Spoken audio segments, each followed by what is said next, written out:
This book is being read with permission from HarperCollins Publishers. Hello, my amazing reading friends. It's Awnie. Are you ready for a perfectly funny Halloween story? Splat the Cat wants to win the award for the scariest costume. Will he end up being the one who's scared instead? Let's find out as we read Scaredy Cat Splat. If you have a copy, go get it so you can read along with me. I'm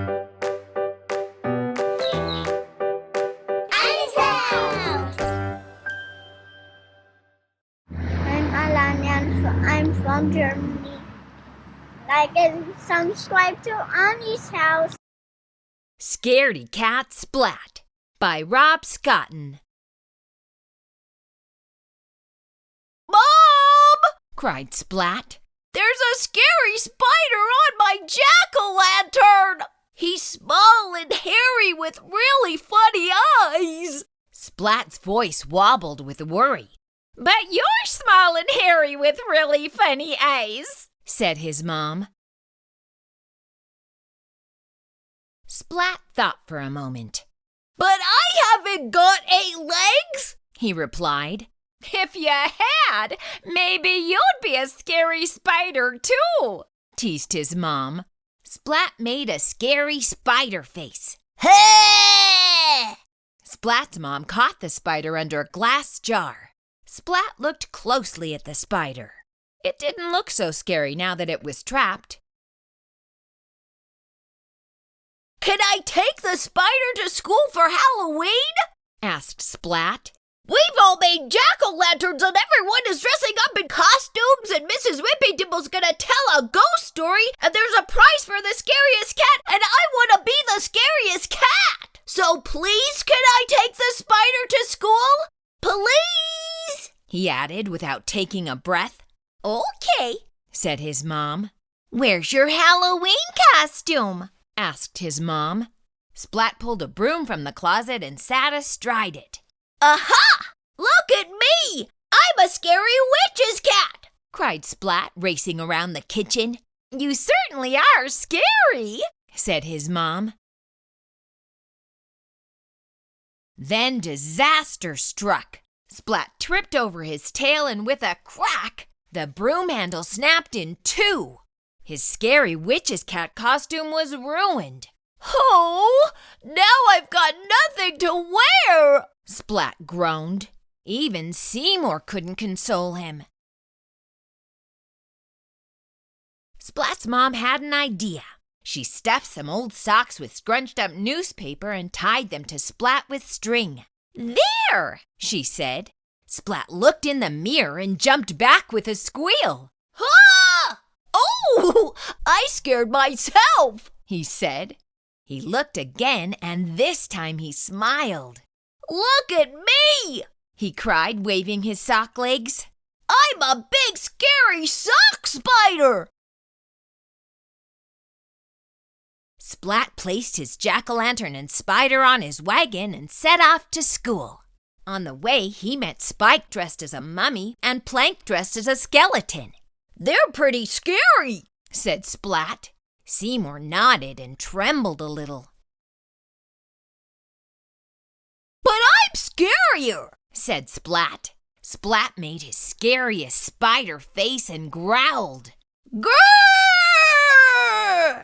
Spike and Plank didn't even blink. Instead, boo! cried Spike. Boo! cried Plank.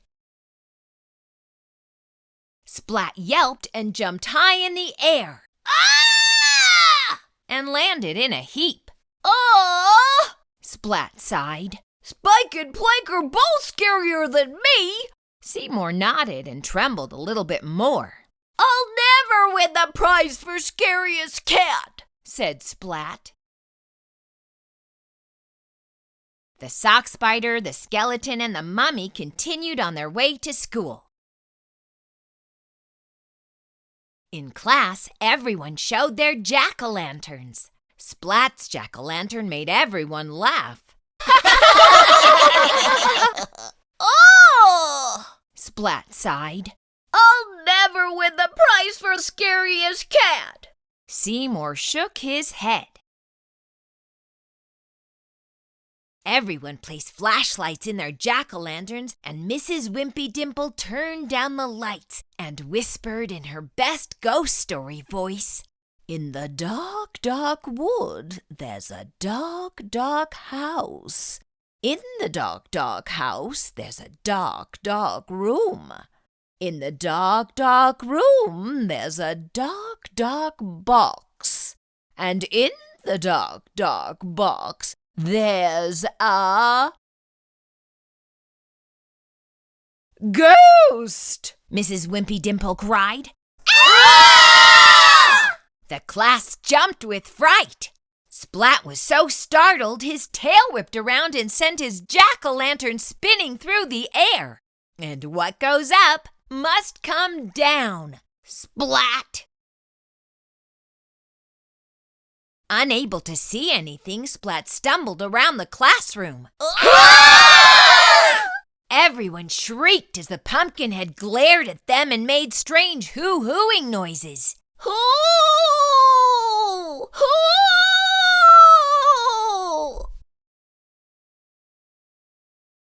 Mrs. Wimpy Dimple turned on the lights and lifted up the wayward jack-o'-lantern.